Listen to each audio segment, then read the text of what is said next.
Straight ahead on 12 News, it's not a pleasant feeling. Dry, itchy, cracked skin. Local experts show us the best solutions.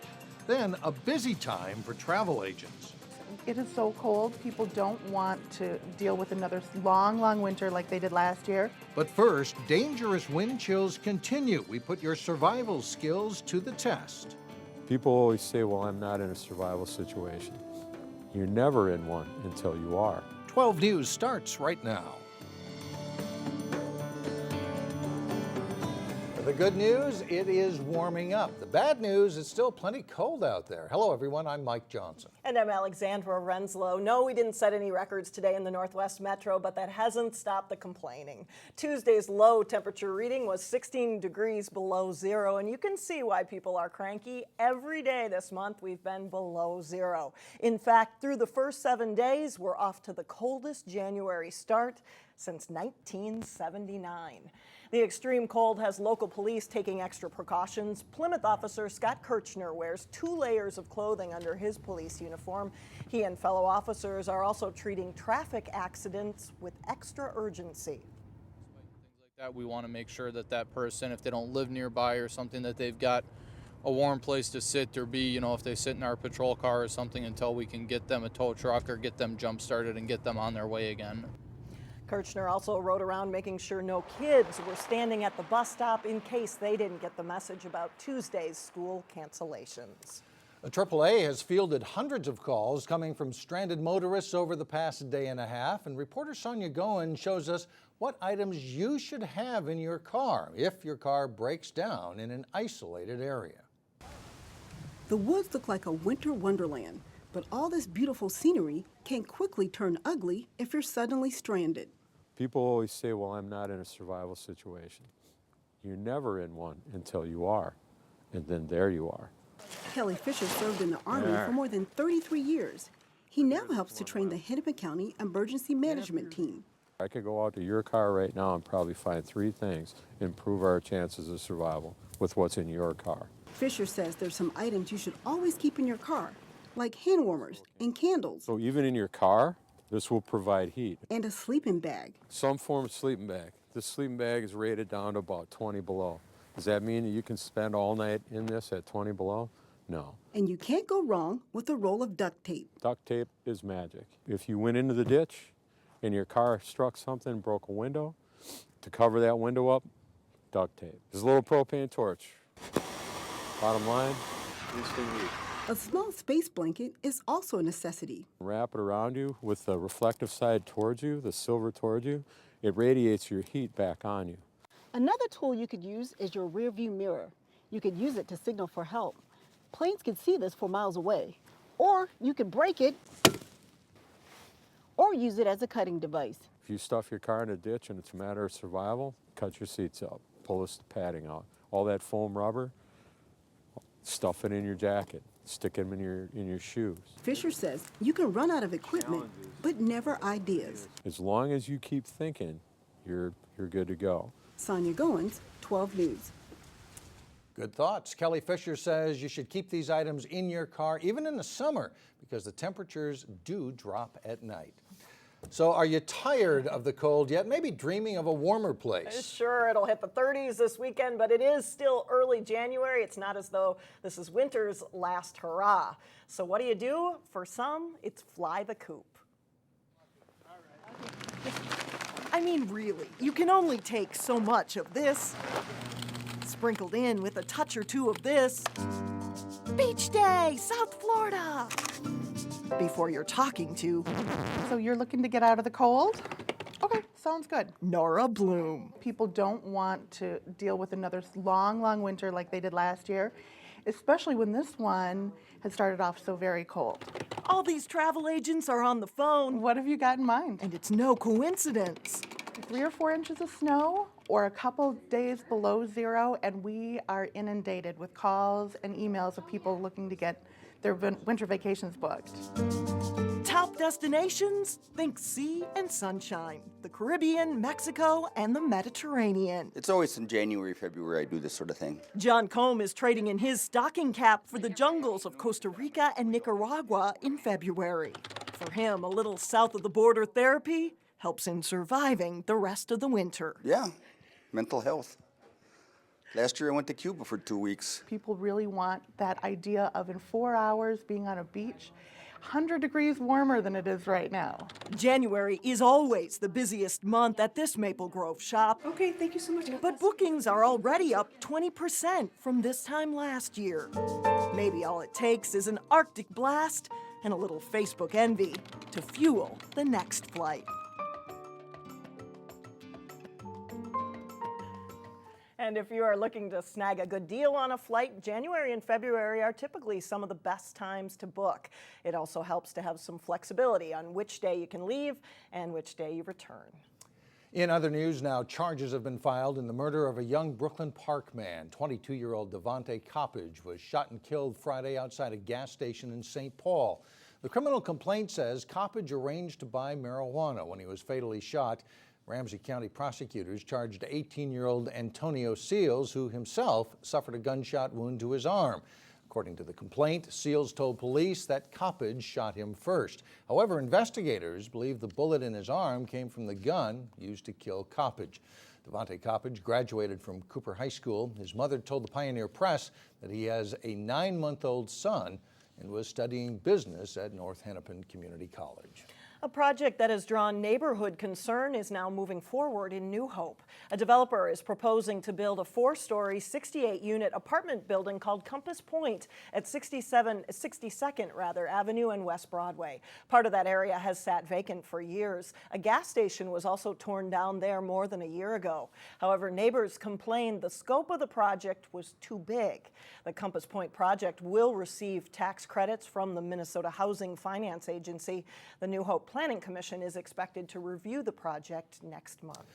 Hennepin County Commissioner Mike Opat has been re-elected chair of the county board. Opat lives in Robbinsdale. This is his 6th consecutive year as county board chair, a job he says is a privilege and an honor. The board oversees an annual budget of nearly $1.8 billion. Among the major items on the agenda this year, the Southwest Light Rail project and planning light rail for the Botno corridor in the Northwest Metro. The county will also look at a new HCMC outpatient clinic somewhere in the West Metro.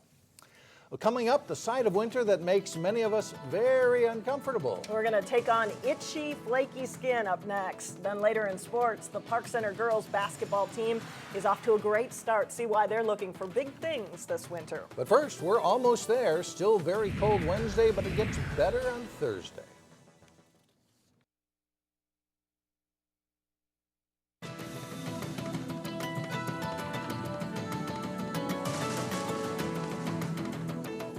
Plymouth-based Select Comfort has launched what it calls the most technologically advanced bed in the world. It was unveiled today at the Consumer Electronics Show in Las Vegas. The bed is supposed to monitor your breathing rate, movement, and your heart rate. It then suggests adjustments for better sleep based on those readings. They say it's supposed to take the mystery out of sleep. The beds start at around $8,000. Cold weather can affect a number of different things in a person's daily routine, from what you wear to what you drink to how long you warm up your car. That's right, but the cold weather also contributes to that dry skin. In today's Health Check, Delane Cleveland takes a look at ways to keep your skin moisturized. Staying warm on a cold day is the goal of anyone who has to venture outside. But according to Dr. Jennifer Riley at Northwest Family Physicians in Crystal, well, I think it can be overwhelming. Trying to stay warm only scratches the surface of people's problems in the winter. Here at Northwest Family, we see a wide range of skin conditions, whether it's dry skin or eczema or lumps and bumps and moles and all that. As temperatures get colder, the air around us gets more dry. And then we're also heating our homes, and that dry air from the heat will dry out our skin. Dry skin can lead to cracking. Left untreated, doctors say that can result in bacteria getting under the skin, which can cause an infection. Children also tend to have a lot of issues with dry skin, can cause eczema and other issues for them. However, a number of products exist to help people treat those conditions. A couple things to look at here would be just the difference in the formulation. Dr. Riley suggests people find products that are petroleum-based. They're a little bit more intense than a lotion. And look for ingredients such as mineral oil and lanolin. They don't need to be expensive. You're going to see a wide range. If you wash your hands frequently, she says an ointment works better than lotion or cream. An ointment is going to be stronger and soak in more and provide more benefit. And don't forget moisturizers for the lips. Chapstick-wise, this one also is petroleum-based, so should certainly be helpful for protecting the skin on your lips. So as Minnesotans deal with the next couple months of cold weather, Dr. Riley hopes some of these tips make for a more comfortable winter. Using all these techniques will hopefully help to prevent that extreme dryness or when dry skin turns into dermatitis. In Crystal, Delane Cleveland, 12 News. Other tips for avoiding dry skin include using a humidifier when you sleep, using cooler water when you shower, and avoiding scented moisturizers because the fragrance can actually be irritating to the skin. So is your home turned into a bouncy house with this extended winter school break? Today, see what many parents found as a perfect solution. But first in sports, the Park Center girls basketball team is on track for a great season. John Jacobson has that and more when we come back.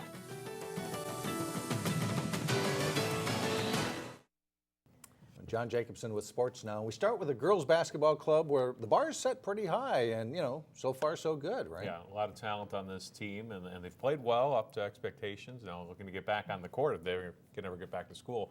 Park Center's girls basketball team came into the 2013-2014 season with a lot of promise. And as Jay Wilcox reports, the Pirates are living up to expectations.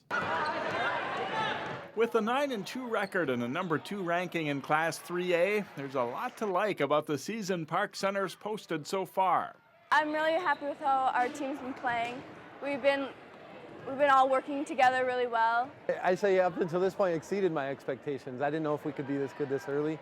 I think we have a lot of improving to do still yet, especially defensive end of the floor, but we're playing well, and so I'm happy with that, but pleased but not satisfied.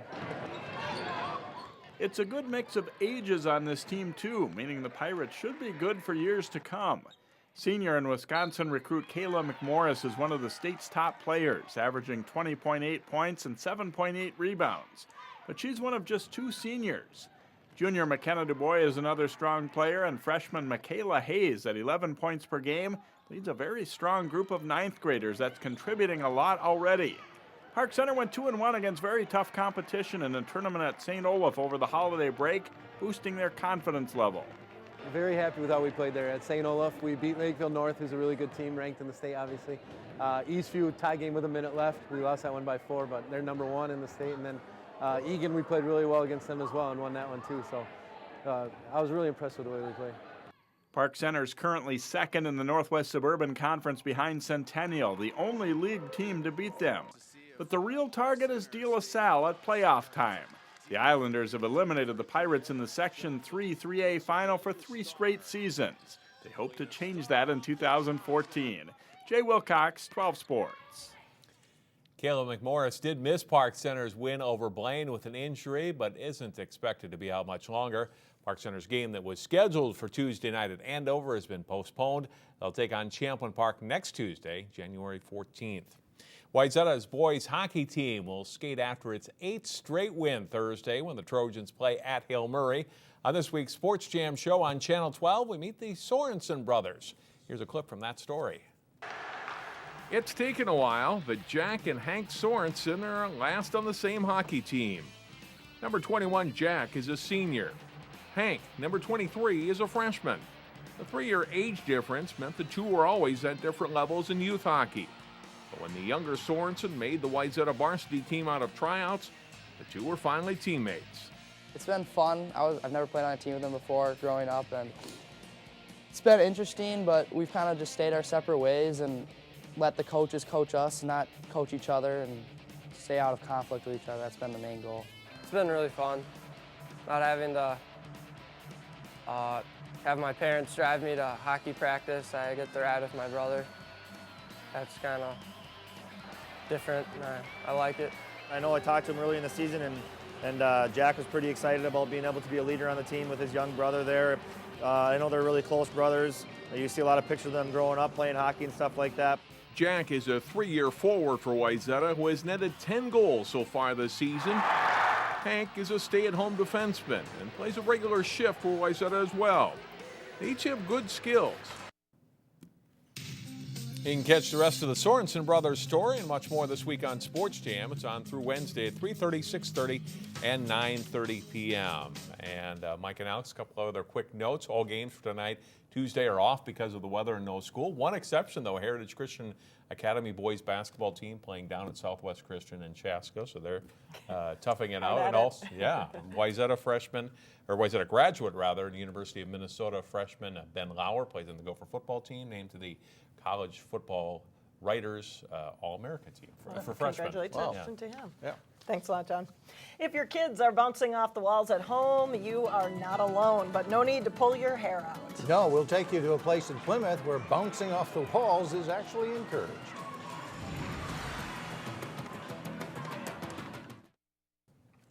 Students in the Northwest Metro were treated to another day off from the school due to those dangerous wind chills this morning. And for some who haven't been back to school since before Christmas, it was vacation day number 18. And we found some businesses around town that were catering to this high-energy crowd, and one that even changed its hours to accommodate the kids. Here's Cassie Bonstrom. For the hundreds of kids bouncing off the walls on this unexpected day off from school, an indoor trampoline park was the right place to be. That's because bouncing off the walls is allowed here at Sky Zone, even encouraged. Today we have been sold out for about 4 or 5 hours so far, just like yesterday. We heard schools were going to be closed, so we decided to be open. A smart move on their part. Instead of the usual 25 to 30 jumpers they have on an average afternoon, today they reached their maximum of 110. Parents are loving it. They're glad their kids aren't staying inside and staying at home. They get to get out and go do something still. Just 10 minutes away, a similar bustling crowd was enjoying the pool and play maze at the Maple Grove Community Center. This is like insanity in a bottle in the house. Nicole Lerberg needed something to distract her kids from the fact that it was too cold to play outside. They want to build snowmen, they can't. They want to skate on the pond, they're not able to. So we just drove here to do some indoor fun. At least there's an end in sight for all this fun and frenzy. Temperatures are heading up, and that means schools are back in session on Wednesday. In Plymouth, I'm Cassie Bonstrom, 12 News. That's a good escape, but parents will be happy to see school again tonight on Wednesday. So I have a feeling. That'll do it for now. Thanks so much for joining us, everyone. Community Corner is coming up next.